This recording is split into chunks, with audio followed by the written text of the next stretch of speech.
नमस्कार मेरे मित्र साथियों, सभी को जय श्री कृष्ण। आज का विषय लेकर आया हूँ मैं, बुजुर्ग ज्ञान की धरोहर। जी हाँ दोस्तों, आज बहुत ही शानदार विषय चुना है दोस्तों। बुजुर्ग जो है हमारे ज्ञान की धरोहर है, हमारे घर के अंदर हमारा वट वृक्ष कह सकते हैं एक तरह से, जो हमको छाया प्रदान कर रहे हैं। तो आइए दोस्तों, हमारे बुजुर्गों के प्रति क्या कर्तव्य है उनके लिए, इस पर थोड़ा विस्तृत मैंने प्रकाश डाला है। देखिए, बुजुर्ग हमारे बीच में रहते हैं तो हमको बहुत अच्छा लगता है, ये हकीकत है। हालांकि आजकल तो परिवार के अंदर एकल प्रथा जिसको हम बोलते हैं, छोटे छोटे परिवार बढ़ गए हैं। हम दो, हमारे दो मियाँ बीबी है, दोनों तो वो माता पिता से अलग रह रहे हैं, दादा दादी से अलग रह रहे हैं, और एक न्यूक्लियर फैमिली का चलन जिसको हम कहेंगे चल दिया है। लेकिन दोस्तों, माता पिता हमारी धरोहर है।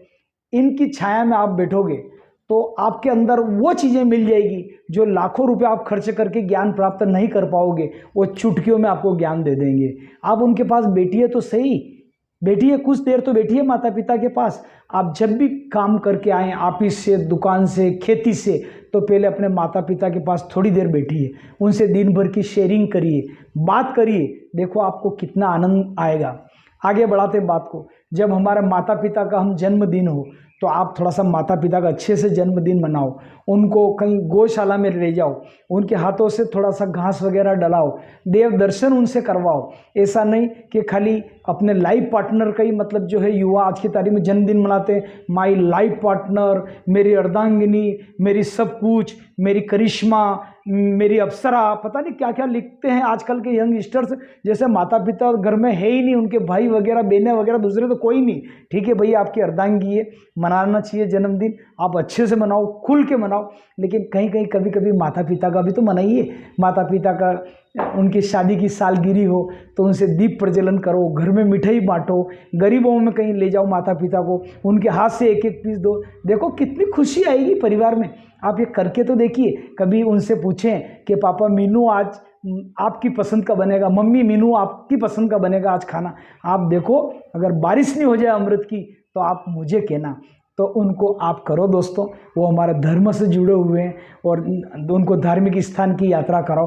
अरे हमारा धर्म तो इतना महान है, सभी धर्मों में सबके अलग अलग धर्म होंगे, लेकिन फिर भी मैं कह रहा हूँ कि आज आप देखिए हमारी गंगा, जमुना, नदियाँ हमारी कितनी महानता का प्रतीक है भारतीय संस्कृति। आप सोचो कि अकबर जो एक मुस्लिम होते हुए, औरंगजेब एक मुस्लिम होते हुए, हमारे बापूजी कहते हैं कि वो ऊंट पे ऊपर गंगा जल मंगवाते थे और पीता था अकबर। औरंगजेब ने भी पिया, गंगा जल रोज पीते थे। इसे सम्मान, हमारे इसी भारतीय संस्कृति में जन्म हुआ और ऐसे हमें माता पिता मिले हैं।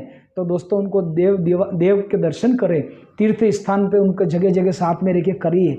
और ऐसे आपको दोबारा नहीं मिलेगा, फिर तस्वीर देख देख के रोते रहना। तो इनको माता पिता का हम ध्यान रखेंगे, उनको सम्मान देंगे दोस्तों। दूसरी बात है कि इंसान का जब जन्म होता है तो हमारा कुछ ऋण भी होता है उतारने के लिए। एक तो माता पिता का ऋण हमारे ऊपर रहता है, एक धरती माता का ऋण हमारे ऊपर रहता है, एक समाज का ऋण हमारे ऊपर रहता है, एक मित्र का ऋण हमारे ऊपर रहता है। तो दोस्तों, ये ऋण हमको जाने से पहले चुकाना है ना।